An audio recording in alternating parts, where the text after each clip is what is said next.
امام مہدی کا جو تصور ہمارے ہاں ہے اس میں ذہنوں میں بڑا انتشار ہے، کنفیوژن ہے، اس لیے کہ دو مہدی جمع ہو گئے۔ ایک تصور مہدی کا وہ ہے جو اہل تشیع کے ہاں ہے، اور ایک تصور مہدی کا وہ ہے جو اہل سنت کے ہاں ہے۔ ان دونوں میں زمین و آسمان کا فرق ہے۔ صرف ایک لفظی اشتراک میں، ایک نام کے مشترک ہونے نے ذہنوں کے اندر بہت سے مغالطوں کا جال جو ہے وہ پھیلا دیا ہے۔ اس کے لیے مجھے جو بنیادی فرق ہے اہل سنت میں اور اہل تشیع میں، اس میں سے ایک موضوع پر گفتگو کرنی ہوگی۔ اہل سنت کا جو مجمع علیہ عقیدہ ہے، اسی سے ہم نے گفتگو شروع کی تھی، وہ ختم نبوت۔ نبی اکرم صلی اللہ علیہ وسلم پر ہر نوع کی نبوت ختم ہو چکی۔ آپ کے بعد کوئی نبی نہیں ہے، نہ کوئی ذلی ہے، نہ بروزی ہے، نہ جزوی ہے، نہ کلی ہے، نہ صاحب شریعت ہے، نہ بغیر شریعت ہے، نہ صاحب کتاب ہے، نہ بغیر کتاب۔ نبوت کی بنیاد ہے وحی نبوت پر، اور وحی نبوت کا دروازہ بند ہو چکا، یہ کھڑکی ہمیشہ ہمیشہ کے لیے بند ہو۔ اسی ضمن میں نبوت کا خاصہ ہم مانتے ہیں عصمت، معصوم ہونے۔ معصومیت جو ہے یہ خاصہ نبوت ہے اہل سنت کے نزدیک۔ جب نبوت ختم ہوئی تو معصومیت بھی ختم۔ اب خطا کا امکان ہے، اجتہاد کا دروازہ ہے، کھلا ہے، کوشش کرو، محنت کرو، صحیح سے صحیح رائے تک پہنچنے کے لیے ایڑی چوٹی کا زور لگاؤ، کتاب و سنت کے جو محکمات ہیں، جو اس کی اساسات ہیں، اس سے استدلال کرتے ہوئے، استنباط کرتے ہوئے نتائج تک خود پہنچو، یہ اجتہاد ہے۔ اس اجتہاد میں جہاں ثواب کا امکان ہے، خطا کا بھی۔ ثواب یہاں سے والا ثواب نہیں، فواد والا ثواب، جس سے آپ بولتے صاحب الرائے، وہ شخص کہ جس کی رائے صحیح ہوتی ہے۔ تو ثواب کا بھی امکان ہے کہ صحیح رائے تک انسان پہنچ جائے، اور خطا کا بھی احتمال ہے۔ یہ جو خطا کا احتمال ہے، اگر پوری نیک نیتی سے خطا ہوئی ہو، انسان کی اپنی نیت میں کوئی فساد نہ ہو، اس کے اپنے اندر کوئی اس کے ارادوں میں کجی نہ ہو، تو اگر خلوص اور اخلاص کے ساتھ ایک مجتہد غلطی کرتا ہے، خطا کرتا ہے، ہمارا موقف یہ ہے کہ اسے بھی اجر ملے گا، اکیرا اجر ملے گا، اس لیے کہ اجتہاد کا مادہ وہی جہد ہے۔ اس نے خلوص کے ساتھ محنت کی ہے، جد و جہد کی ہے، مطالعہ کیا ہے، غور و فکر کیا ہے، کتاب و سنت کی نصوص کو کھنالا ہے، اس نے ایک رائے قائم کی ہے۔ اس رائے کے قائم کرنے میں اگر وہ بربنائے طبع بشری کسی خطا کا مرتکب ہو گیا ہے تو یہ اس کے دسترس سے، اس کے اختیار کے دائرے سے باہر ہے، لہذا اسے اس کی محنت کا جو ثواب ضرور ملے گا۔ تو مجتہد مختی کے لیے اکیرا ثواب ہے، اور مجتہد مصیب یعنی جو ثواب تک پہنچ گیا، صحیح رائے تک پہنچ گیا، اس کے لیے دوہرا ہے۔ یہ معاملہ میں نے اس سے پہلے بھی ایک مرتبہ عرض کیا تھا کہ ہمارے ہاں اتنا قطعی ہے کہ ہمارے نزدیک حضرت ابو بکر بھی معصوم نہیں ہے، حالانکہ بالاتفاق وہ سب سے افضل ہے پوری نوع انسانی میں انبیاء کے بعد، افضل البشر بعد الانبیاء بالتحقیق، صرف اس امت میں نہیں، کل نوع انسانی میں۔ جیسے کہ محمد رسول اللہ صلی اللہ علیہ وسلم تمام انبیاء سے، تمام رسولوں سے افضل ہے، اسی طرح آپ کی امت کے جو صدیق اکبر ہیں وہ تمام امتوں کے صدیقین سے افضل ہے، افضل البشر بعد الانبیاء بالتحقیق ابو بکر صدیق رضی اللہ تعالیٰ عنہ۔ اب آپ سوچئے، ہماری یہ رائے ہے، کسی کی ہو یا نہ ہو اس سے اس وقت سروکار نہیں ہے، ہماری یہ رائے ہے، اور پھر بھی ہم کہتے ہیں کہ ابو بکر بھی خطا سے محفوظ نہیں، معمول نہیں، ان سے بھی خطا کا امکان ہے، وہ معصوم نہیں ہے۔ عصمت جو ہے وہ خاصہ نبوت ہے، وہ محمد کے ساتھ ختم ہو گئی صلی اللہ علیہ وسلم۔ ابو بکر سے خطا ہو سکتی ہے، عمر سے ہو سکتی ہے، عثمان سے ہو سکتی ہے، علی سے ہو سکتی ہے، ہر شخص سے ہو سکتی ہے۔ اگر ان چار سے ہو سکتی ہے تو بقیہ پوری نوع انسانی تا قیامت جو آنے والی ہے ان میں کوئی ان سے افضل نہیں ہو سکتا، بات ختم۔ لیکن اہل تشیع کا عقیدہ یہ ہے کہ نبوت کا دروازہ تو بند ہوا ہے، لیکن اس کے بعد امامت معصومہ کا ایک سلسلہ چل رہا ہے، اور یہ امامت معصومہ اہل بیت میں ہے۔ نبی اکرم صلی اللہ علیہ وسلم کی جو اولاد حضرت فاطمہ رضی اللہ تعالی عنہا سے چلی ہے، یہ اس میں امامت معصومہ کا ایک سلسلہ ہے کہ جو چل رہا ہے۔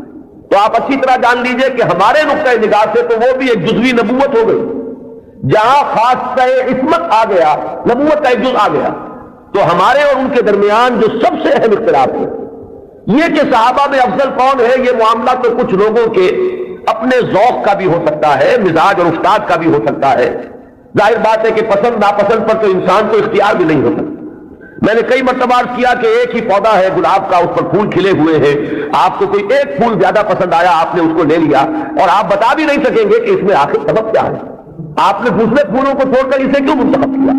تو یہ معاملہ اتنا بنیادی نہیں ہے، اگرچہ ہمارے نزدیک صحابہ کرام میں افضلیت کا ایک پیٹرن ہے اور وہ معین ہے کہ پوری امت میں افضل ترین 4 خلفاء ہیں اور ان میں ترتیب فضیلت جو ہے وہ ترتیب خلافت کے مطابق ہے، ابو بکر ہے، عمر ہے، عثمان ہے، پھر علی، ان کے بعد وہ 6 ہیں عشرہ مبشرہ میں سے، ان کے بعد اصحاب بدر ہیں، ان کے بعد اصحاب شجرہ ہیں، ان کے بعد تمام صحابہ ہیں، اور ان کے بعد پھر اب سلسلہ جو ہے وہ چلتا جائے گا، آگے بات میرٹ پر ہوگی، شخصی میرٹ پر، لیکن یہاں جو ہے معاملہ شخصی میرٹ کا نہیں ہے، یہاں تو معاملہ جو ہے معین ہے کہ یہ سیڑھیاں ہیں، تو یہ ہے ہمارا ایک موقف، لیکن میں پھر بھی عرض کروں گا کہ اس کو میں کوئی اہم عقیدے کی بات نہیں کہتا، یہ ایک ذوق کا معاملہ بھی ہو سکتا ہے، یہاں تک کہ امام الہند حضرت شاہ ولی اللہ دہلوی رحمۃ اللہ علیہ نے ایک بڑی عجیب بات لکھی، وہ یہ لکھتے ہیں کہ اگر میری طبیعت کو اس کے آزاد رجحان پر چھوڑ دیا جائے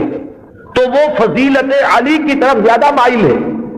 کتنی سچی بات کہی ہے کہ میرے ذاتی رجحان کو، میری طبیعت کو، ایک ہے میرا ذوق، اگر اسے آزاد چھوڑ دیا جائے تو وہ کچھ فضیلت علی کی طرف زیادہ اس کا رجحان ہے، وہ زیادہ قائل ہے، لیکن مجھے حکم ہوا ہے کہ میں فضیلت کا اقرار کروں ابو بکر اور عمر اور عثمان۔ اب یہ ہے مقام، یہ جامعیت ہے، یہ توازن ہے، لہذا میں عرض کروں گا کہ اس مسئلے کو میں پھر بھی ثانوی کہوں گا دوسرے درجے میں، لیکن یہ جو بنیادی بات ہے یہ بہت بڑا اختلاف ہے، اور ہمارے اعتبار سے تو در حقیقت یہ ایک جزوی نبوت ہے کہ جس کے قائل ہیں ہمارے یہ بھائی جو اپنے آپ کو اہل تشیع ہیں۔ بہرحال ان کا بھی آگے سلسلہ، یہ عام معلومات کے لیے بھی بات ہے کہ ذہنوں میں رہنی چاہیے، ہمیں اکثر و بیشتر بڑی بنیادی باتیں بھی اپنی تاریخ کی معلوم نہیں، ہم چونکہ سنی ہیں، سنیوں کے اختلافات کو ہم خوب جانتے ہیں، لیکن یہ کہ اہل تشیع میں اختلاف آگے کیا ہوئے ہیں اکثر و بیشتر ہمارے علم میں نہیں ہے۔ ان کا جو یہ معصوم امامت کا سلسلہ ہے، حضرت علی، حضرت حسن، حضرت حسین کے صاحبزادے حضرت علی بن حسین جنہیں امام زین العابدین کے نام سے پکارا جاتا ہے، پھر ان کے بیٹے ہیں محمد باقر، ان کے بیٹے ہیں جعفر جن سے فقہ جعفری چل رہی ہے۔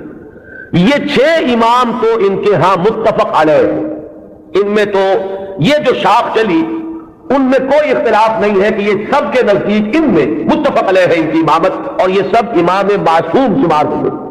لیکن 7ویں امام پر آ کر ان کے ہاں ایک تقسیم ہو گئی، بڑے بیٹے اسماعیل تھے تو ان سے ان کے ماننے والے اسماعیلی کہلائے، اختلاف ہوا کہ اب امامت جو ہے حضرت جعفر صادق کی اولاد میں سے کس کی طرف منتقل ہوئی، اختلاف ہو گیا، بڑے بیٹے کے ماننے والے یہ کہلائے اسماعیلی، اور چھوٹے بیٹے سے جو چلا وہ پھر مسئلہ وہی چل رہا ہے۔ ان کے پھر مزید 6 امام ہیں جن میں سے 11ویں امام جو ہے ان کے بارے میں ایک تو تاریخ کی روایت یہ ہے کہ وہ لا ولد فوت ہو گئے، اور ایک روایت جو اہل تشیع کے ہاں ہے وہ یہ ہے کہ ایک بچہ ان کے ہاں ہوا تھا جس کو انہوں نے اخفاء سے کہیں بھیج دیا باہر، اندیشہ یہ تھا کہ حکومت وقت اس کو قتل نہ کرا دے۔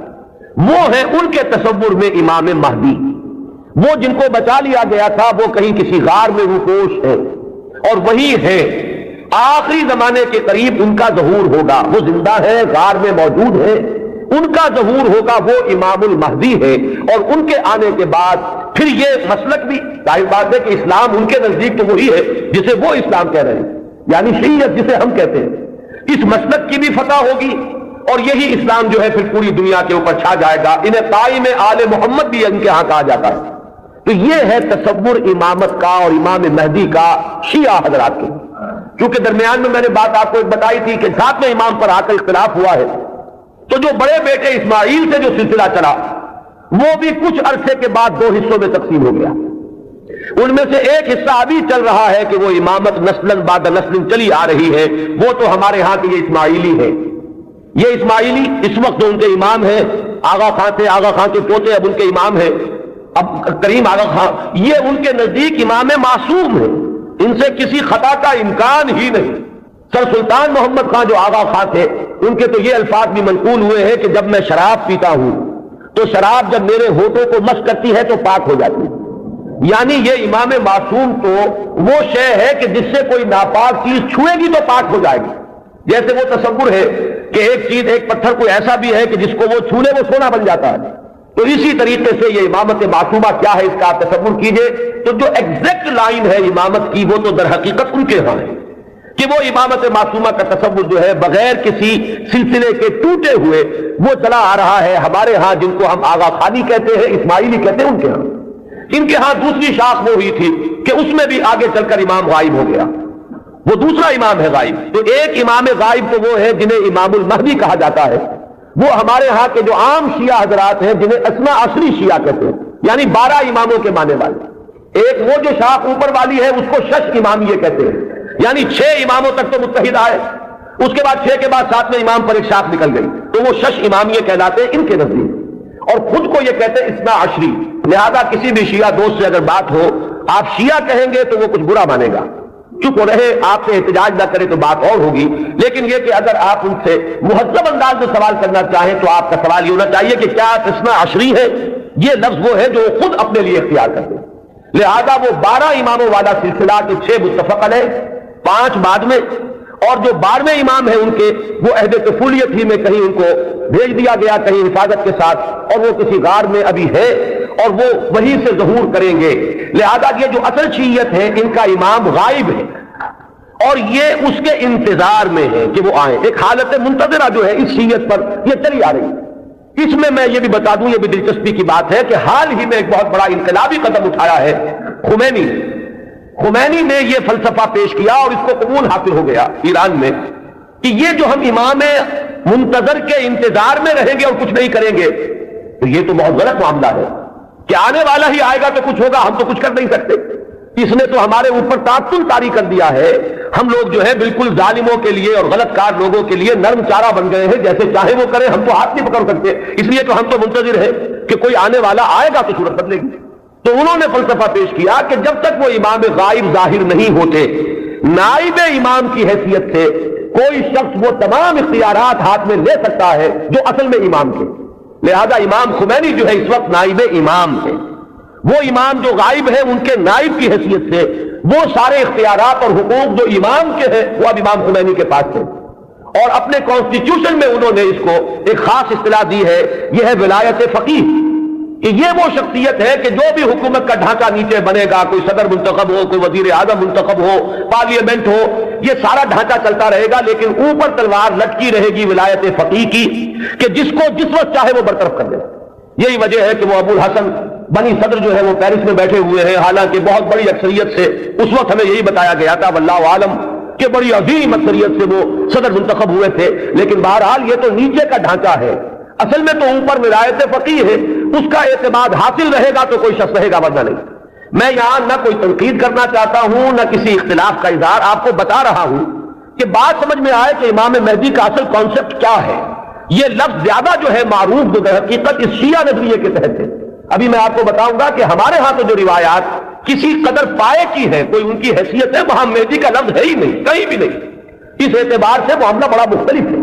کچھ خبریں ہیں ہمارے ہاں وہ میں بھی عرض کروں گا، لیکن امام مہدی کی اصل شخصیت، ان کے بارے میں سارے تصورات، ان کا وہ مقام اور مرتبہ، یہ ساری چیزیں جو ہمارے ہاں عام ہیں یہ در حقیقت ہماری نہیں بلکہ اہل تشیع کی. وہ ہے تصور شیعہ حضرات کا جو ہمارے ہاں عام ہو گیا. اب آئیے جو ہمارا مسئلہ ہے، اہل سنت کے ہاں بھی یہ خبریں موجود ہیں، بلکہ میں اس کو شروع کروں گا ختم نبوت کے بعد. وہ کیا اقدامات ہیں کہ جو اس امت میں اللہ تعالیٰ نے اپنی مشیت کاملہ کے تحت کیے ہیں کہ جن کے بارے میں میں اس کو جرت کر کے ایک لفظ استعمال کر رہا ہوں کہ جو نبوت کی قائم مقامی کی حیثیت اختیار کر لیتے. ان میں سب سے پہلا قدم تو میں تفصیل سے عرض کر چکا ہوں، قرآن کی حفاظت. اللہ تعالیٰ نے ذمہ لیا، انا نحن نزلنا الذکر وانا لہ لحافظون، ہم نے ہی اس ذکر کو نازل کیا ہے اور ہم ہی اس کے محافظ. یہ میں عرض کر چکا ہوں اس سے پہلے اپنی تقریروں میں کہ اس آیہ مبارکہ کا جو پہلا حصہ ہے وہ تو اپلیکیبل ہے تورات پر بھی، انجیل پر بھی، زبور پر بھی، صحیفہ ابراہیم پر بھی. قرآن مجید میں تو گواہی ہے کہ حضرت ابراہیم کو بھی ایک کتاب ملی تھی، ان ھذا لفی الصحف الاولی صحف ابراہیم و موسیٰ. لیکن یہ کہ یہ پہلا حصہ تو سب پر اپلیکیبل، ان کی عصبیت کہہ لیں، تعصب کہہ لیں، وہ پختہ ہو چکا ہے. لیکن یہ کہ ہر جگہ کچھ لوگ ہوتے ہیں کہ اگر انہیں متوجہ کیا جائے تو کسی حقیقت پر غور کرنے کے لیے تیار ہو جائیں. تو چونکہ ان کے ہاں جو بات چلی اجرائے وحی سے بات شروع ہوئی تو ایک بڑی عام جو سطح ہے کامن سینس کی سطح، اس پر وہ بات ان کی بڑی وزنی تھی۔ بات یہ تھی کہ جب نبوت کی اصل ضرورت ہے انسان کی ہدایت، تو انسان ختم نہیں ہوا، نبوت کیسے ختم ہو گئی؟ آخر نبوت، میں اب ان کی طرف سے بات کر رہا ہوں، کہیں کوئی مغالطہ آپ کو نہ ہو جائے، اس لیے کہ جب تک آپ اپنے مخالف کے موقف کو صحیح طور پر نہیں سمجھیں گے تو آپ کیسے اس کے بارے میں کوئی ججمنٹ آپ نہیں دے سکتے۔ ان کی دلیل کیا ہے کہ نبوت کوئی ہابی تو نہیں تھی بعض اللہ کی، جب چاہا جاری رکھا، جب چاہا ختم کر دیا۔ یہاں ہر چیز جو ہے حکمت کے ساتھ ہے، کوئی مقصد ہے، کوئی غایت ہے، ربنا ما خلقت ھذا باطلا۔ تو نبوت کی اصل غرض و غایت نوع انسانی کی ہدایت یا اتمام حجت، اب وہ نوع انسانی ختم نہیں ہوئی تو نبوت کیسے ختم ہو گئی؟ وحی کا دروازہ کیسے بند ہو گیا؟ یہ دلیل تھی جو کامن سینس کے لیول پر کافی اپیلنگ ہے، بات سمجھ میں آتی ہے۔ یہاں ہمیں سمجھنا ہوگا کہ جب ہم اس کے قائل ہیں کہ نبوت، وحی نبوت کا دروازہ بند ہو گیا، تو خلق کی ہدایت کی جو ضرورت ہے اس کو اب کن ذرائع سے پورا کیا گیا، ان چیزوں کو اگر سمجھ لیا جائے تو وہ دلیل کٹ جائے گی۔ پہلی بات میں عرض کر چکا ہوں پوری تفصیل سے اپنی سیرت کی تقاریر میں بھی اور بعد میں بھی، کہ پہلی بات یہ کہ ہدایت خداوندی اپنے مرحلہ تکمیل کو پہنچ گئی قرآن مجید میں۔ اس حقیقت کا جتنا ادراک ہوگا اور شعور کی سطح پر جتنی ریئلائزیشن ہوگی اس کی، اتنا ہی یوں سمجھیے کہ اس فتنے کا دروازہ بند ہوتا چلا جائے گا، کہ وہ ہدایت جو وحی کے ذریعے سے دینی مقصود تھی وہ اپنے کلائمیکس کو، نقطۂ عروج کو، اپنے نقطۂ کمال کو پہنچ چکی قرآن مجید میں۔ اور دوسری بات یہ کہ اس ہدایت خداوندی کا وہ جو اب مخزن ہے، علامہ اقبال کے الفاظ میں نوع انسان را پیام آخرین حامل او رحمت للعالمین، اس کی حفاظت کا ذمہ اللہ نے لیا۔ اب یہ ایک بہت بڑا ہسٹوریکل فیکٹ ہے کہ اگرچہ ہم مانتے ہیں سابقہ کتابیں بھی اللہ کی نازل کردہ تھیں، لیکن ان کی حفاظت کا ذمہ نہیں لیا گیا۔ کیا وجہ؟ ترجیح بلا مرجع تو ظلم قرار پائے گی، کوئی نہ کوئی بنیاد ہے ترجیح کی، کہ اس کی حفاظت کا ذمہ لیا اور ان کی حفاظت کا ذمہ نہ لیا۔ کیوں؟ اس لیے کہ یہ ہدایت کامل اور آخری ہدایت ہے۔ اگر یہ بھی گم ہو جائے تو پھر تو یا تو اس کھڑکی کو کھولیے، وہی نبوت کا دروازہ پھر کھلنا چاہیے، ورنہ یہ ہے کہ اگر یہ محفوظ ہے تو پھر کوئی منطقی ضرورت اور عقلی ضرورت اس کھڑکی کے کھولنے کی نہیں۔ تو پہلا انتظام جو اللہ نے کیا ختم نبوت کے بعد، جو ایک خلا پیدا ہوا ہدایت انسانی کے سلسلے میں، اس کے لیے پہلا انتظام قرآن مجید کی حفاظت۔ اب یہ کتاب محفوظ ہے تا قیام قیامت۔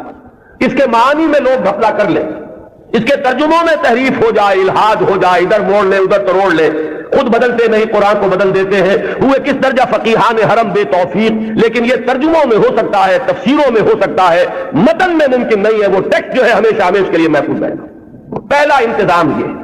دوسرا انتظام جو ایک ضمانت دی ہے اللہ تعالیٰ نے اور جس کی خبر دی ہمیں محمد رسول اللہ صلی اللہ علیہ وسلم، ضامن تو اللہ ہے لیکن اس کی خبر دینے والے اللہ کے رسول ہیں۔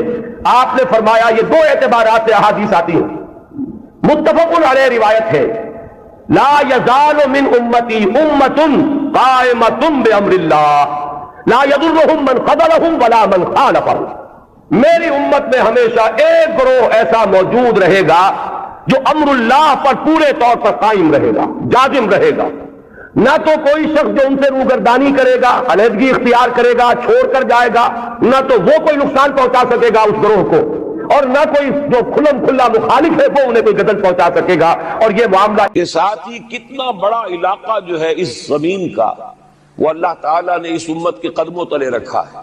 اگر آپ نے نقشہ دیکھا ہو دنیا کا تو آپ کو معلوم ہونا چاہیے کہ شمال میں جو بہت بڑا یہ نظر آتا ہے سائبیریا اور روس کا علاقہ، یہ سب غیر آباد ہے۔ اس طرح شمالی امریکہ میں بھی کینیڈا سے اوپر بڑے بڑے آپ کو بر اعظم سے نظر آئیں گے، سب غیر آباد ہیں۔ جو آباد علاقہ ہے دنیا کا اور جو زرخیز علاقہ ہے دنیا کا، اس کا کتنا بڑا حصہ ہے کہ جو امت محمد صلی اللہ علیہ وسلم کے قدموں تلے۔ انڈونیشیا، ملائیشیا سے چلے آئیے، اس کے بعد مسلسل چاہے کہیں مسلمان اقلیت میں تھوڑے بہت ہیں، لیکن پھر بنگلہ دیش آتا ہے، بڑی عظیم اکثریت کا ملک ہے۔ پھر بھارت میں اگرچہ اقلیت میں ہے لیکن 20 کروڑ مسلمان بھارت میں اس وقت ہے۔ پھر جو پاکستان سے شروع ہوا سلسلہ، افغانستان، ایران، چلتے جائیے ادھر ترکستان، چینی ترکستان، روسی ترکستان، پھر آگے چلیے عالم عرب، افریقہ کا پورا شمالی علاقہ، افریقہ کا تقریباً سارا وسطی علاقہ، یہ سب کیا ہے؟ کتنا بڑا رقبہ ہے، اور ہر طرح کی نعمت اللہ نے دی ہے۔ اس میں نباتات بھی ہیں، اس میں معدنیات بھی ہیں، اور سب سے بڑھ کر آج کی دنیا میں جو اہم ترین شے ہے کہ پیٹرول جو ہے، تیل جو ہے، اس کے سب سے بڑے ذخائر وہ ہیں کہ جو مسلمانوں کے قدمے تلے ہیں۔ اتنی تعداد میں ہونے کے باوجود، اتنے وسائل کے پر بظاہر قابض ہونے کے باوجود، سوال یہ ہے کہ کیا آج دنیا میں امت مسلمہ کو عزت حاصل ہے یا یہ ذلیل ہے؟ اسے غلبہ حاصل ہے یا مغلوب ہے؟ اسے کوئی دنیا میں وقار حاصل ہے یا یہ بالکل بے وقار ہو کر رہ گئی؟ یہ بات ہے جو ہمارے سمجھنے کی ہے آج کیوں ذلیل کہ کل تک نہ تھی پسند گستاخی فرشتہ ہماری جناب میں۔ اس وقت صورت یہ ہو چکی ہے، آپ کو معلوم ہے کہ ہر جگہ پر پسماندگی کا نشان مسلمان ہیں۔ ہمارے سارے وسائل پر دوسروں کا قبضہ ہے۔ ایک ہی شے رہ گئی تھی، تیل، خلیج کا تیل، اس پر بھی آ کر امریکہ کی فوجیں ان کے سر پر بیٹھ گئی ہیں۔ سارا کا سارا تیل اب ان کے قبضے میں۔ ادھر خلیج کے دہانے کے دونوں طرف وہ اپنے مورچے بنا رہے ہیں تاکہ یہاں کسی کا داخلہ نہ ہو سکے۔ بڑے بڑے جتنے لوگ ہمارے، ان سب کی دولت ان کے پاس ہے۔ کہنے کو تو سلطان اور برونائی دنیا کا امیر ترین آدمی ہے، لیکن دولت ہے کہاں اس کی؟ انویسٹڈ تو وہی ہے، اسی کے بینکوں میں ہے، انہی کی کمپنیوں میں ہے، کسی کے پاس کچھ نہیں ہے۔ سعودی عرب کے کوئی ڈالر ہے تو کہاں ہے؟ جیسے شہنشاہ ایران کا جو اثاثہ تھا، سرمایہ تھا، جو سارا کا سارا انہوں نے جو ہے وہ فریز کر لیا۔ تو یہ دولت تو ساری وہی ہے۔ کہنے کو ہے کہ آپ کے اکاؤنٹ میں اتنا روپیہ ہے، لیکن سوال یہ کہ وہ اکاؤنٹ فی الواقع کس کے قبضے میں؟ پھر آپ کو معلوم ہے کس طریقے سے مسلمانوں کے ساتھ سلوک ہو رہا ہے۔ ہر جگہ پر جہاں چاہیں، جس طرح چاہیں انہیں ستا لیں۔ اور ان میں بھی سب سے بڑھ کر جو بات میں آپ سے کہوں گا، آج دنیا میں جتنے بڑے پیمانے پر محمد عربی صلی اللہ علیہ وسلم کی توہین و تذلیل ہوئی ہے، پوری انسانی تاریخ میں نہیں ہوئی۔ رشدی نے کتاب لکھی، بدترین حملے کیے۔ کیا رنگیلا رسول کتاب تھی جو لکھی تھی کسی ہندو نے، جس کو کہ ایک مسلمان نے پھر خنجر گھونپ کر اور ہلاک کر دیا تھا۔ وہ تو کچھ بھی نہیں تھی۔ اس کتاب کو، رنگیلا رسول کو 100 سے ضرب دیجئے تو یہ کتاب بنتی ہے، سیٹنک ورسز، اور وہ ملینز نہیں بلینز کی تعداد میں شائع ہوئی۔ اس کے خلاف احتجاج اگر کسی نے کیا ہے تو ان کے اوپر جوتے پڑے ہیں، ان پر ڈنڈے پڑے ہیں۔ پوری مغربی دنیا اس کے پیچھے آ گئی ہے، سپورٹ کیا ہے۔ لے دے کے ایک ملک نکلا ایران، اس نے کم سے کم یہ کہ اس کے قتل کا فتویٰ تو دیا، لیکن کیا کرے، قتل کرنے کی تو نوبت نہیں آئی۔ پورا عالم عیسائیت اس کی پشت پناہ ہے، اس کی مدد کر رہا ہے۔ یہ اتنی بڑی توہین محمد رسول اللہ صلی اللہ علیہ وسلم کی اور آپ کی ازواج مطہرات کی، اور یہ بظاہر ایک ایسے شخص کے ہاتھوں جس کا نام مسلمانوں کا سا ہے، اس کا اتنا بڑے پیمانے پر ہونا، اور پھر یہ کہ مسلمان 120 کروڑ ہونے کے باوجود کچھ نہیں کر سکتے۔ میں وہ چیزیں نہیں گنوانا چاہتا کہ 15 لاکھ جو ہیں وہ ہمارے افغان بھائی جو ہیں انہوں نے جانیں دی۔ فائدہ کس کو پہنچا؟ تاحال امریکہ کو، کہ اس کی جو مد مقابل قوت تھی USSR وہ ختم ہو گئی۔ اسی طریقے سے جو کچھ کشمیر میں ہو رہا ہے، ہماری بے حمیتی، بے غیرتی کا عالم یہ ہے۔ ہم کچھ اندر خانے تھوڑی بہت کو مدد کر کے سمجھتے ہیں کہ ہم نے فرض ادا کر دیا، جبکہ فرض تو یہ ہونا چاہیے تھا کہ ہم براہ راست اعلان کرتے اور انڈیا کو الٹیمیٹم دیتے کہ سٹاپ دس بزنس، یا یہ کہ پھر ہم سے جنگ ہے۔ جنگ کا نتیجہ تو پھر اللہ جس کو چاہے دے گا۔ اگر انسان اللہ تعالیٰ پر اعتماد رکھتا ہو، توکل رکھتا ہو، اپنے موقف کی حقانیت پر بھی اسے یقین ہو، تو کم من فئۃ قلیلۃ غلبت فئۃ کثیرۃ، تاریخ میں ہمیشہ ہوتا آیا ہے کہ چھوٹی قوتیں جو ہیں ان کو غلبہ اللہ نے عطا کیا ہے بڑی قوتوں پر، لیکن بے غیرتی کا عالم یہ ہے، بے حمیتی کا عالم یہ ہے۔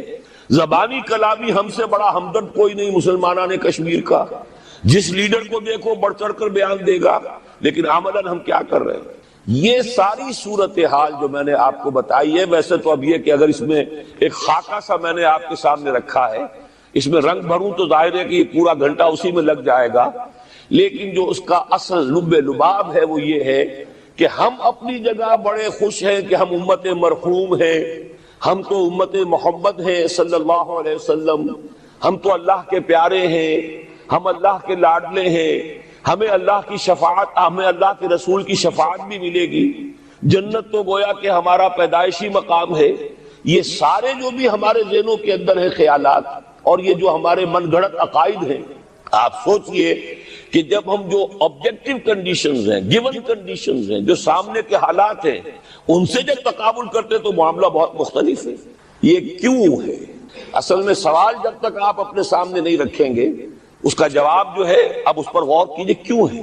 کیا اللہ تعالیٰ کو محمد الرسول اللہ کی عزت و حرمت پیاری نہیں ہے؟ کیا محمد الرسول اللہ اللہ کے پیارے نہیں ہیں؟ حبیب رب العالمین نہیں ہے؟ کیا اللہ تعالیٰ کو کفار سے زیادہ محبت ہے؟ کیا وجہ ہے رحمتیں ہیں تیری اغیار کے کاشانوں پر اور برف گرتی ہے تو بیچارے مسلمانوں پر؟ سائنس میں وہ آگے ہیں، مالیات پر ان کا شکنجہ کسا ہوا ہے پوری دنیا پر، تہذیب ان کی ہے، تمدن ان کا ہے، ہم تو ان کے کیمپ فالوورز ہیں، نقش قدم پر چل رہے ہیں، ہم تو ان کی صرف یہ کہ نقالی کر رہے ہیں۔ تو سوچئے وجہ کیا ہے؟ کیا اللہ کو کفر زیادہ پسند ہے اسلام سے؟ کیا اللہ کو محمد الرسول اللہ صلی اللہ علیہ وسلم کی عزت و حرمت کا کوئی خیال نہیں؟ سوچنے کی بات ہے۔ ظاہر بات ہے کہ ان سوالات کا جواب تو ہاں میں آپ نہیں دے سکتے، یقیناً ایسا نہیں ہے۔ بہرحال وہ کافر ہیں، وہ اللہ کو نہیں مانتے، اللہ کے رسول کو نہیں مانتے۔ چلیے اللہ کو کسی نام سے مان لیا، گاڈ کہہ دیا، لیکن اللہ کے رسول کو تو نہیں مانتے۔ ایمان کا سارا دار و مدار تو رسالت پر ہے، اللہ کے اس کلام کو تو نہیں مانتے، اور اس کے باوجود ان کے لیے عزت ہے، رحمتیں ہیں تیری اغیار کے کاشانوں پر، برف گرتی ہے تو بیچارے مسلمانوں پر۔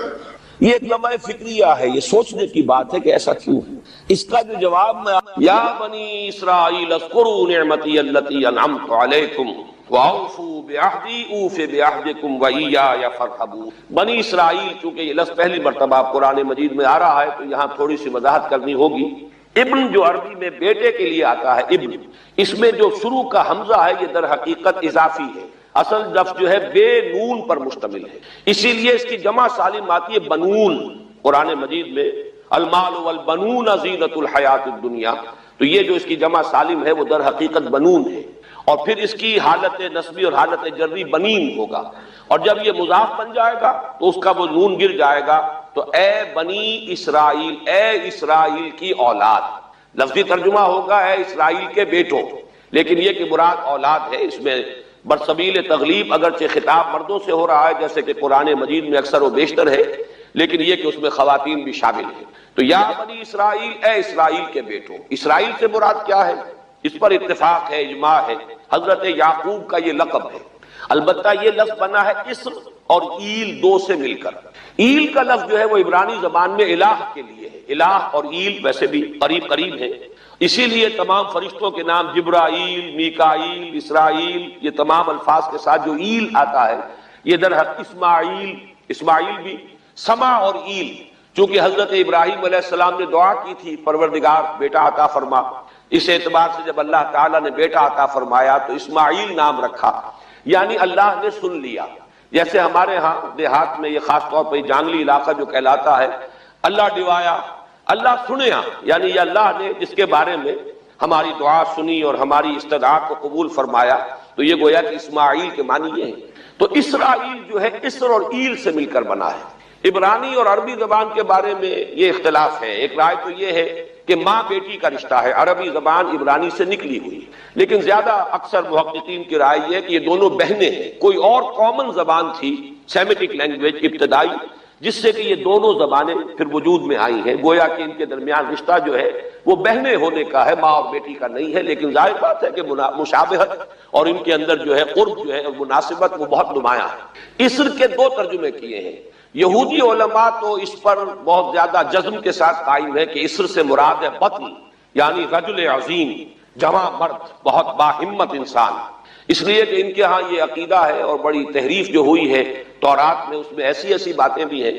حضرت یعقوب کی جو مدح کی گئی ہے اس میں اس حد تک مبالغہ ہے کہ حضرت یعقوب کی اللہ تعالیٰ کے ساتھ کشتی ہوئی اور اللہ کو پچھاڑ لیا حضرت یعقوب نے، تو معلوم یہ ہوا کہ یہ تو بڑے بہادر اور بہت جری انسان، اس اعتبار سے وہ بطل اور رجل کا ترجمہ کرتے ہیں اسر کا، لیکن یہ کہ صحیح ترجمہ جو ہے وہ اسر کا ہے بندہ، عبد، اس لیے کہ عربی کا لفظ جو بنا ہے اسیر، اسیری، کوئی کسی کا غلام ہے، اسیر، اسی سے لفظ اسرہ بنا ہے، اسرہ ہے کنبہ، کنبہ بھی آپس میں جڑا ہوا ہوتا ہے، ان کے بندھن ہوتے ہیں دوستی کے، محبت کے، اخوت کے، تو اسی طریقے سے یہ اسر کا لفظ آتا ہے کسی بندھن کے لیے۔ اسیر جو ہے پچھلے زمانے میں جبکہ جیلوں کا رواج نہیں تھا تو اگر کسی شخص کے ذمے کسی کی کوئی رقم ہوتی تھی دینی تو اس شخص کو اس کے حوالے کر دیتے تھے، وہ اس کا ذاتی قیدی ہوتا تھا، ذاتی اسیر، اس کی تحویل میں رہتا تھا۔ جب تک کہ اس کے اعزاء اقارب آ کر وہ رقم ادا نہ کر دیں، وہ شخص اس کی تحویل میں رہتا تھا، وہ اس کا اسیر ہوتا تھا۔ اس اعتبار سے غلام کے معنی میں یہ لفظ جو ہے مستعمل ہے، تو اسرائیل کا ترجمہ ہوگا عبداللہ۔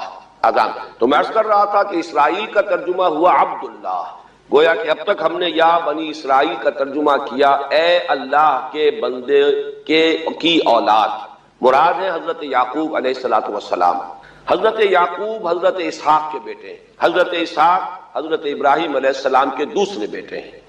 حضرت ابراہیم کو پہلا بیٹا اللہ نے عطا فرمایا اسماعیل، اسی لیے میں عرض کر چکا ہوں سما اور ایل سے مل کر بنا ہے۔ جو دعا کی تھی انہوں نے، اس دعا کا پہلا جواب جو ملا ہے اللہ تعالیٰ کی طرف سے، اس کی مقبولیت کا جو ظہور ہوا وہ حضرت اسماعیل کی شکل میں۔ پھر یہ کہ حضرت سارہ کو بھی اللہ تعالیٰ نے اولاد دی اور حضرت اسحاق پیدا ہوئے۔ اس وقت یہ جو بشارت دی گئی ہے قرآن مجید میں متعدد مقامات پر آگے چل کر آئے گا کہ حضرت سارہ کے ہاں بھی اولاد ہونے کی جو بشارت حضرت ابراہیم علیہ السلام کو فرشتے دینے آئے تھے، اسی میں یہ بھی تھا کہ نہ صرف یہ کہ تمہیں ایک بیٹا عطا ہوگا بلکہ اس کے بعد پوتا بھی عطا ہوگا، گویا کہ ایک بہت جلیل القدر پوتا۔ اس اعتبار سے ایک رائے یہ ہے کہ یعقوب عقب سے بنا ہے، گویا کہ بشارت میں پہلے ہی سے شامل تھا حضرت یعقوب علیہ السلام کا ذکر بھی کہ اسحاق کے بعد اسحاق کے ہاں ایک بہت جلیل القدر بیٹے کی ولادت ہوگی اور اس کا نام یعقوب ہوگا، یعنی اسحاق کے بعد آنے والا، بیٹے کے بعد جو پوتا آتا ہے۔ لیکن یہود کی رائے یہ ہے کہ حضرت یعقوب پیدا ہوئے ہیں اپنے بھائی عیسو کے ساتھ، یہ تمام بیٹے ہیں حضرت اسحاق علیہ السلام کے، دو بیٹے پیدا ہوئے بیک وقت، جڑواں بھائی۔ پہلے حضرت عیسو کی ولادت ہوئی ہے اور تورات کے الفاظ یہ ہیں کہ یعقوب اپنے بھائی عیسو کی ایڑیاں پکڑے ہوئے تولد ہوا، تو چونکہ حضرت عیسو کے بعد حضرت یعقوب کی ولادت ہوئی ہے تو گویا کہ اس وجہ سے ان کا نام حضرت اسحاق نے یعقوب رکھ دیا، عقب میں آنے والا، بعد میں آنے والا۔ بہرحال حضرت یعقوب علیہ السلام کے پھر 12 بیٹے ہیں جن کی تفصیل پوری موجود ہے۔ یہ تاریخ جو ہے بڑی ریکارڈڈ ہے، اس لیے کہ بنی اسرائیل کی یہ تاریخ جو ہے books of the old testament میں اس کی پوری تفصیل موجود ہے۔ 4 بیویاں تھی حضرت یعقوب علیہ السلام کی، جن سے 12 بیٹے ہوئے، 3 بیویوں سے 10 بیٹے تھے اور سب سے چھوٹی بیوی سے 2 بیٹے تھے حضرت یوسف اور بنیامین، اور ان دونوں سے حضرت یعقوب علیہ السلام کو بڑی محبت تھی۔ حضرت یوسف سے چونکہ یہ تاریخ شروع ہوتی ہے اس اعتبار سے کہ انہیں ان کے بھائیوں نے کنویں میں ڈالا، پھر اللہ تعالیٰ نے وہاں سے ان کے نکلنے کا سامان کیا، پھر مصر پہنچایا، پھر مختلف مراحل سے گزار کر انہیں وہاں ایک بہت اونچی پوزیشن تک پہنچایا۔ تو حضرت یوسف علیہ السلام سے اس اعتبار سے ان کی تاریخ شروع ہوتی ہے۔ 1906 قبل مسیح میں حضرت یوسف علیہ السلام کی پیدائش ہے، جہاں تک صحیح اندازہ کیا جا سکا ہے۔ یوں سمجھئے کہ آج سے تقریباً 4000 سال قبل یہ حضرت یوسف کی پیدائش ہے، اور حضرت یوسف پڑ پوتے ہیں حضرت ابراہیم کے۔ ان میں اگر آپ 200-250 سال کا اور اضافہ کریں تو آج سے کوئی 4500 سال قبل کی شخصیت بنتے ہیں حضرت ابراہیم علیہ السلام۔ حضرت یوسف کے زمانے میں پھر جیسے کہ وہ تفصیل سورہ یوسف میں آئے گی، یہ پورا خاندان آ کر کنعان میں تھے لیکن وہاں سے آ کر مصر میں آباد ہو گئے۔ مصر میں ان کا بڑا اعزاز ہوا، اکرام ہوا۔ اس کے خاص حالات تھے کہ مصر میں اس وقت جو بادشاہت تھی وہ اصل مصر کے لوگوں کی نہیں تھی، بلکہ یہ بھی سیمیٹک لوگ تھے جو جا کر جنہوں نے عراق وغیرہ کے علاقے سے ہی جا کر انہوں نے فتح کیا تھا مصر کو، لہذا انہیں فرعون نہیں کہا گیا قرآن مجید میں، وہ فرعونہ کا خاندان نہیں ہے بلکہ وہ تاریخ میں ہکسوس کنگز کہلاتے ہیں۔ تاریخ مصر میں وہ 15واں خاندان کہلاتا ہے وہاں کے بادشاہوں کا، 15th ڈائنیسٹی، اور یہ چونکہ لوکل نہیں تھا اس لیے ان کو فرعون نہیں کہا جائے گا بلکہ یہ ہکسوس کنگز چرواہے بادشاہ تھے کہ جو عرب کے ان علاقوں سے آئے تھے جزیرہ نما سے، اور وہاں سے وہ چرواہے تھے۔ ان کا تو پیشہ ظاہر بات ہے صحرا میں کیا ہوتا ہے، بھیڑیں بکریاں پالنا، لیکن انہوں نے آ کر مصر کو فتح کیا، وہاں ان کی بادشاہت ہو گئی۔ محسوس ایسا ہوتا ہے کہ ایک سیاسی پہلو موجود تھا۔ وہ جو بادشاہ مصر نے جس طریقے سے اعزاز کیا ہے حضرت یوسف علیہ السلام کا، پھر جو اختیار دیا، جو اقتدار دیا، جو ان کو حیثیت دی، پھر انہیں اجازت دی کہ اپنے پورے خاندان کو بلا لیں، اور پھر مصر کا بہترین جو زرخیز ترین علاقہ تھا وہ انہیں عطا کر دیا کہ یہاں آباد ہو جاؤ۔ جشن کا علاقہ، یا گوشن بھی کہتے ہیں، جشن بھی کہتے ہیں۔ یہ جو نائل کا ڈیلٹا ہے کہ جو جا کر آپ کو معلوم ہے کہ دریا جو ہیں جب بہت سی شاخوں میں تقسیم ہو جاتے ہیں سمندر میں گرنے سے قبل، تو وہ ڈیلٹا جو ہے زرخیز ترین علاقہ ہوتا ہے. آرٹیفیشل اریگیشن کے اور نظام تو تھے نہیں. جہاں دریا ہی چھوٹی چھوٹی نہروں کی شکل اختیار کر لے وہاں گویا کہ وہ فطری طور پر جو ہے بڑے وسیع رقبے کے اندر اریگیشن ہو سکتی ہے. تو اس ڈیلٹا کے علاقے میں بہترین علاقہ ان کو دیا گیا, وہاں آباد ہو جاؤ. وہاں یہ رہے ہیں گویا کہ پیرزادوں کی حیثیت. ابھی ان کے پاس کوئی شریعت نہیں, ابھی کوئی کتاب نہیں ملی, ابھی صرف یہ ایک خاندان ہے, حضرت ابراہیم کی نسل کا ایک خاندان ہے. اس لیے کہ حضرت ابراہیم کی نسل میں حضرت اسماعیل کی نسل ہے کہ جو عرب میں آباد ہو چکی, ان کی نسل میں پھر حضرت اسحاق کے بیٹوں میں سے بھی عیسو کی نسل وہ اور جگہ پر آباد ہو چکی. اس اعتبار سے یوں نہ سمجھیے کہ نسل ابراہیم صرف ان پر مشتمل ہے. اسی طرح بنی قطورہ تیسری جو آپ کی اہلیہ تھی ان کی اولاد بھی, تو گویا کہ یہ بہت وسیع حلقہ ہے جو اولاد ابراہیم کا ہے. تو اولاد ابراہیم میں سے ایک شاخ ہے جو آ کر, یعنی حضرت یعقوب کے 12 بیٹے اور حضرت یعقوب بھی آ کر یہاں آباد ہو گئے, اور یہاں پھر یہ کچھ عرصے تک تقریباً 100-150 برس تک تو بڑے عیش میں رہے. یہ تقریباً یوں سمجھیے کہ 1850 قبل مسیح میں ان کا داخلہ ہوا ہے مصر کے اندر, اور وہاں پر 150 برس جو ہیں انہوں نے بڑے عیش میں گزارے ہیں. یہ پیرزادے تھے اس لیے کہ بادشاہ معتقد ہو چکا تھا حضرت یوسف علیہ السلام کا, اگرچہ یہ تو ثابت نہیں ہوتا کہ وہ ایمان لایا ہو حضرت یوسف علیہ السلام پر, اس کا کوئی ثبوت نہیں, لیکن معتقد تھا. اور ان کی نیکی کا, پارسائی کا, شرافت کا, ذہانت کا, صلاحیتوں کا اعتراف پوری قوم کو تھا. جس طریقے سے کہ انہوں نے اس ملک کی جو نیا ہے اس کو جس طرح پار لگایا ہے, وہ شدید ترین قحط کا جو ایک دور آیا اس میں سے, اور جتنا بہترین انتظام کیا اس کی بنا پر ان کی صلاحیتوں کے سب معترف تھے. تو وہ 130 برس کی عمر میں غالباً ان کا انتقال ہوا ہے, اور 80 برس تک انہوں نے مصر پر گویا کہ جو سب سے زیادہ با اختیار شخص وہاں تھا بادشاہ کے بعد, بادشاہ اپنی جگہ پر تھا, لیکن یہ کہ جو بادشاہ کے بعد سب سے زیادہ با اختیار شخصیت تھی وہ حضرت یوسف کی تھی 80 برس تک. اور اس عرصے میں, اور پھر یہ 150 برس جو میں نے عرض کیا ہے کہ اس میں یہ خوب پھلے پھولے, ان کی اولاد جو ہے وہ کثرت کے ساتھ پھیلی. لیکن اس کے بعد وہاں پھر ایک انقلاب آیا. اس انقلاب کو آپ کہیں گے جیسے کہ مختلف ممالک میں آتا ہے, اب سنز آف دی سوائل جو اس ملک کے رہنے والے تھے, اصل آبادی قبطیوں کی, انہوں نے بغاوت کی اور ہکسوس کنگز کو نکال دیا. وہ خاندان ختم ہو گیا. جب وہ چلے گئے تو جو ہکسوس کنگز کے یہ گویا کہ بہت ہی منظور نظر تھے اور یہ مراعات یافتہ طبقہ تھا بنی اسرائیل کا, حضرت یعقوب کی اولاد کا, اب ان پر عتاب شروع ہوا, اب ان کا زوال آیا. تو یوں سمجھیے کہ تقریباً 400 برس اس کے بعد ان کے بڑی ہی شدت کے اور بڑی سخت غلامی کے, رفتہ رفتہ اس میں شدت پیدا ہوتی گئی ہے. لیکن یہ ہے کہ یہ 400 برس اس لیے کہ پھر 1300 قبل مسیح میں 550 برس بعد پھر ان کا ایکسوڈس ہوا ہے مصر سے, جب حضرت موسیٰ علیہ السلام کو اللہ تعالیٰ نے مبعوث فرمایا. پھر حضرت موسیٰ علیہ السلام ان کی نجات کا ذریعہ بنے, اور پھر مصر سے لے کر وہ انہیں نکلے ہیں. معجزانہ انداز میں ہی سمندر کو پھاڑ کر ان کے لیے اللہ نے راستہ بنایا ہے, قدم قدم پر معجزوں سے ان کی تائید کی ہے. کھانے پینے کے لیے صحرائے تیہ میں کچھ نہیں تھا تو من و سلوہ دیا ہے, پانی پینے کے لیے نہیں تھا تو ایک ضرب سے چٹان میں سے 12 چشمے جو ہے اللہ تعالیٰ نے بہا دیے کہ 12 قبیلے ہیں آپس میں لڑے نہ, کہیں پانی پینے پلانے پہ جھگڑا اور کہیں گھوڑا آگے بڑھانے پہ جھگڑا. قبائلی زندگی میں یہ بڑا سینسیٹیو ایشو ہوتا ہے, لہذا قد علم کل اناس مشربہم, ہر قبیلے کے لیے ایک گھاٹ معین ہو گیا, تمہارا چشمہ یہ ہے, تمہارا چشمہ یہ ہے. ایک ضرب سے 12 چشمے پھوٹ گئے. پھر انہیں وہاں کوہ طور کے قریب پڑاؤ ڈال کر ان کو وہاں چھوڑ کر حضرت موسیٰ علیہ السلام جو ہے اللہ تعالیٰ کی طلبی پر کوہ طور پر گئے ہیں, وہاں تورات عطا ہوئی. تو تورات کے عطا کیے جانے کے بعد اب سمجھیے کہ اب ان کی حیثیت ایک امت کی بن گئی, کتاب پر امت کی تشکیل ہوئی. یہ امت مسلمہ قرآن مجید کی بنیاد پر امت ہے. جب یہ کتاب دی گئی ہے اس کی بنیاد پر ایک شریعت دی گئی ہے, کتاب دی گئی ہے, کتاب ہدایت ہے, تو اس نے امت کی شکل اختیار کی. یہی وجہ ہے کہ لفظ امت جو ہے قرآن مجید میں صرف مکی صورتوں کے اندر, مدنی صورتوں میں استعمال ہوا ہے. کنتم خیر امت اخرجت للناس سورہ آل عمران میں, کذالک جعلناکم امۃ وسطا لتکونوا شہداء علی الناس ویکون الرسول علیکم شہیدا, یہ سورہ بقرہ میں آگے چل کر آ جائے گا. تو اصل میں جیسے تشکیل امت جو ہوئی ہے وہ در حقیقت مدنی دور میں آ کر ہوئی ہے جبکہ شریعت عطا کی جا رہی ہے. اسی طریقے سے یہ ایک خاندان تھا, حضرت ابراہیم کی نسل کی ایک شاخ, اس نے امت کی حیثیت اختیار کی ہے جبکہ صحرائے تیہ میں جب ان کا قیام تھا اور اس صحرائے سینا میں, اور وہاں پر پھر حضرت موسیٰ علیہ السلام کو تورات دی گئی اور شریعت دی گئی, تب سے یہ امت ہے. اور یہ ہے 1300 قبل مسیح. 610 عیسوی میں اب سمجھیے 1300 وہ جمع کیجئے، 610 یہ جمع کیجئے، 1910 برس بعد پھر حضور صلی اللہ علیہ وسلم پر قرآن مجید کی وحی کا آغاز ہوا، اور 622 میں حضور نے ہجرت فرمائی، اور اس کے بھی کوئی 2 سال یا 1 سال کے بعد جو ہے یہ آیات نازل ہو رہی ہیں جو ہم اس وقت پڑھ رہے ہیں۔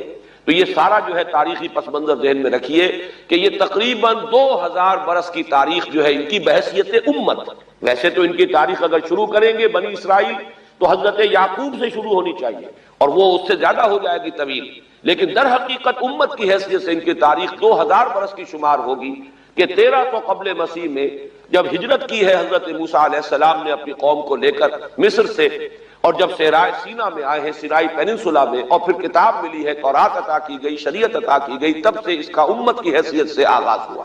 ایک بات اور نوٹ کر لیجئے، ان کو امت مسلمہ کیوں نہیں کہا گیا؟ اس کے لیے اس کا ایک سبب ہے۔ در حقیقت امت مسلمہ کا لفظ یا خیر امت یا امت کا لفظ جو ہے اس موجودہ امت کے لیے اس لیے استعمال کیا گیا ہے کہ یہ امت کسی ایک نسل پر مشتمل نہیں ہے، یہ امیین اس کے نیوکلیس ہے، لیکن یہ کہ ہر نسل کے لوگ اس میں آ کر شامل ہوئے ہیں، ہر قوم جو ہے اس میں آ گئی ہے، اس لیے اس کا نام جو ہے وہ صفاتی ہے، امت مسلمہ۔ لیکن چونکہ یہ سابقہ امت مسلمہ ایک ہی نسل پر مشتمل ہے، حضور صلی اللہ علیہ وسلم سے پہلے کسی نبی اور کسی رسول کی بعثت اس کی قوم سے باہر نہیں ہوئی، کسی ایک خاص قوم کی طرف بعثت ہوئی ہے، کسی خاص علاقے کی طرف بعثت ہوئی ہے۔ بعثت عمومی الی کافۃ الناس یہ صرف محمد الرسول اللہ صلی اللہ علیہ وسلم کی امتیازی شان ہے۔ وَمَا أَرْسَلْنَاكَ إِلَّا كَافَّةً لِلنَّاسِ بَشِيرًا وَنَذِيرًا۔ اس اعتبار سے ان کا جو ہے اس میں علم گویا کہ بنی اسرائیل ہی ہے کہ جو برقرار رہا ہے، اے اسرائیل کی اولاد۔ اگرچہ میں اس موضوع پہ تقریریں کر چکا ہوں، لیکن آج پھر اس گفتگو کے حوالے سے بات چیزیں تازہ کرتا ہوں۔ اس وقت عالمی سطح پر یہودی جمع عیسائی بریکٹ میں کر لیں، اور امریکہ جمع یورپ یہ بریکٹ میں کر لیں، ان کا اندر معاملہ کیا ہے؟ اصل جو ہے اس میں پیچھے مائنڈ ہے، ماسٹر مائنڈ، سازشی ذہن وہ یہود کا ہے۔ باقی عیسائی اعلی کار بن گئے ہیں۔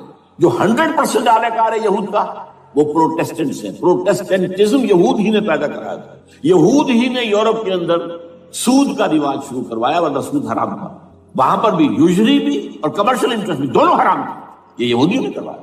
اور پھر پہلا بینک بنوایا ہے انگلستان کے اندر، بینک آف انگلینڈ، اور جو پوپ کے خلاف بغاوت کرائی تو پہلی بغاوت ہوئی انگلستان کے اندر، جو چرچ آف انگلینڈ علیحدہ ہو گیا پوپ سے، اور اسی کو یہودیوں نے قرار دیا یہ ہمارا ماڈرن اسرائیل ہے، یہ اسرائیل ہمیں دیا ہے گاڈ نے، یہ جو ہے برطانیہ۔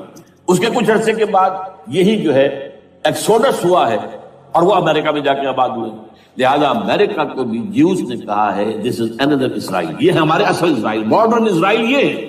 اس لیے کہ جو انہیں وہاں پر اقتدار حاصل ہوا ہے، جو قوت حاصل ہوئی ہے، جس قدر دولت انہوں نے وہاں جمع کی ہے، وہاں کے جس طریقے سے جکڑ لیا ہے حکومتوں کو، فرنگ کی رگے جہاں پنجے یہود میں ہے۔ ٹھیک 100 سال پہلے علامہ اقبال یہ مشاہدہ کر کے آ گئے تھے یورپ میں، اور کون دیکھنے والا تھا کہ وہاں کیا ہو رہا ہے، بیہائنڈ دی سین کیا ہے، سامنے کیا ہے، پردے کے پیچھے کیا ہے۔ فرنگ کی رگے جہاں پنجے یہود میں، اس وقت فرنگ کا امام تھا برطانیہ، یہ وہ سلطنت تھی جس پر سورج کبھی غروب نہیں ہوتا تھا۔ آج وہ فرنگ کا امام امریکہ، افغان، یہ برطانیہ تو اب وہ جو ایک نظم ہے کہ بچپن میں پڑھی تھی، London bridge is going down going down going down, اس کی مثال ہے۔ برطانیہ کی کوئی حیثیت ہی نہیں، ورلڈ پاور کی حیثیت نہیں ہے، وہ تو چھوٹا بھائی اس نے بنا رکھا امریکہ نے اپنا، تو اس حیثیت سے جو ہے اس کی کوئی حیثیت ہے، ورنہ کوئی اور حیثیت نہیں۔ بہرحال ان دونوں میں یہ ہے کہ پیچھے ماسٹر مائنڈ، سازشی ذہن، پلاننگ، اسکیم ساری یہودی، اعلی کار امریکہ سب سے بڑھ کر، اس کے بعد برطانیہ، اور اس میں اصل پروٹیسٹنٹس، ان میں بیپٹسٹ، ان میں اس سے بھی آگے بڑھ کر ایونجلسٹ، جن کو کہتے ہیں بورن اگین کرسچنز، جن کو کہتے ہیں نیو کنزرویٹو کرسچنز، یہ تمام اصطلاحات آپ اخبارات میں پڑھتے ہوں گے، ان کو گروپ کرنا، یہ اصل اعلی کار۔ ان کو ایک نیا نام دیا گیا ہے کرسچین زائنسٹ۔ ایک یہودی زائنسٹ ہیں، سارے یہودی زائنسٹ نہیں ہیں، بہت سے یہودی ہیں جو یہ زائنسٹ کے مخالف ہیں۔ چنانچہ میری ہیوسٹن میں ملاقات ہوئی تھی ڈاکٹر وشو براڈ، بہت بڑا پروفیسر ایمیریٹس یہودی، لیکن یہ کہ اس نے کہا، بڑے اجتماع میں کہا، ہمارا اجلاس تھا وہاں پر، ہم نے یہ جو ہے بلایا تھا ایک یہودی، ایک عیسائی اور ایک مسلمان، تینوں جو ہیں وہ تقریریں کریں۔ نے کہا تھا کہ وی آر ناٹ سپورٹنگ اسرائیل۔ اس نے وہ عیسائی جو آیا ہوا تھا پروفیسر، اس نے کہا they are supporting Israel, we are not supporting Israel. اسی طرح میری جو ہوئی تھی round table conference, round table, اس میں ایک یہودی پروفیسر تھے، وہ ہسٹری کے پروفیسر، میں نام بھول رہا ہوں ان کا، انہوں نے کہا آئی ایم اینٹی زائنسٹ، میں زائنسٹ کے خلاف ہوں۔ تو زائنسٹ جو ہے اصل میں ایک سیکولر یہودیوں کی تحریک ہے، اور اس کے سب سے بڑے سپورٹرز کرسچن زائنسٹ وہ امریکہ میں بیٹھے ہیں۔ تو یہ ہے صورتحال۔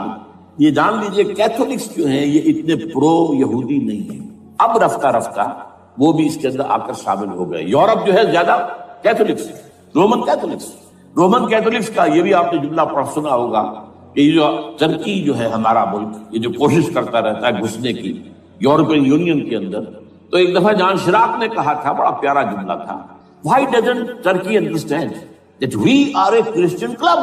یہ ہماری جو یونین ہے یورپین، یہ تو کرسچین کلب ہے، وہ مسلمان ہے، وہ کس وجہ سے آنا چاہتا ہے بندہ، کیوں تو خود داخل ہونا چاہتا ہے؟ Why doesn't Turkey understand that we are a Christian club؟ لیکن یہ ہے رومن کیتھولکس، اور ان کا میں بعد میں آپ کو بتاؤں گا۔ یہی آپ کو معلوم ہے کہ یورپ نے عام طور پر اسرائیل کا اتنا ساتھ نہیں دیا جتنا امریکہ دیتا رہا ہے، اور کسی درجے میں ان کے دلوں میں سافٹ کارنر جو ہے عرب فلسطینیوں کے لیے بھی رہا ہے۔ یہ معاملہ ایران کے بارے میں بھی رہا ہے، جس قدر اسٹرانگ ایکشن امریکہ لینا چاہتا ہے، یہ جو ہے اس کے ساتھ نہیں ہے۔ تو یہ دونوں کا فرق ہے، وہ میں اس کا ایک بنیاد بعد میں بتا دوں گا آپ کو۔ بہرحال ان کا ایک جو ایجنڈا ہے وہ دو، سمجھیے کہ دو اس کے نکات ہیں، دو رسیوں کے مانند یہ آپس میں بٹا ہوا ہے۔ پہلا، عالم اسلام کے مادی اور مالیاتی وسائل، خصوصاً تیل پر قبضہ، یہ ان کا دنیاوی اعتبار سے، دولت کے اعتبار سے، وسائل کے اعتبار سے اس وقت کا ایجنڈا ہے۔ ویسے تو اس سے اوپر وہ چاہتے ہیں پوری دنیا پر، وہ تو بعد کی بات ہے، لیکن ابھی نہ وہ روس کو چھیڑ رہے ہیں نہ چین کو چھیڑ رہے ہیں۔ چین تو ان کا سب سے بڑا جو ہے بزنس پارٹنر ہے، سب سے بڑا، اور چین کو رفتہ رفتہ وہ اپنی لائن پر لا رہے ہیں۔ اب تو صرف یہ کہ وہ ایک پارٹی گورنمنٹ وہاں رہ گئی ہے جو کہ کمیونزم کے دور کی یادگار ہے، باقی ان کی جو اکانومی ہے وہ تو آ چکی ہے اسی رخ کے اوپر جو یورپ کی ہے، مغرب کی ہے۔ نمبر دو ایجنڈا کیا ہے؟ دنیا میں کہیں بھی اسلام کے بحیثیت ایک نظام زندگی ظاہر ہونے کا کوئی موقع نہیں دینا۔ We have to nip the evil in the bud at any cost۔ یہ ان کے ایجنڈے کا دوسرا بڑا ہے۔ یہ دو ہیں انٹرٹوائنڈ، جیسے آپ لڑیوں کو بٹ دے کر رسی بناتے ہیں، ایسے یہ دو لڑیے ہیں۔ اسلام کا پولیٹیکل سوشو اکنامک سسٹم کہیں نہ آ جائے، ہو نہ جائے آشکارا شر پیغمبر کہیں، یہ ابلیس نے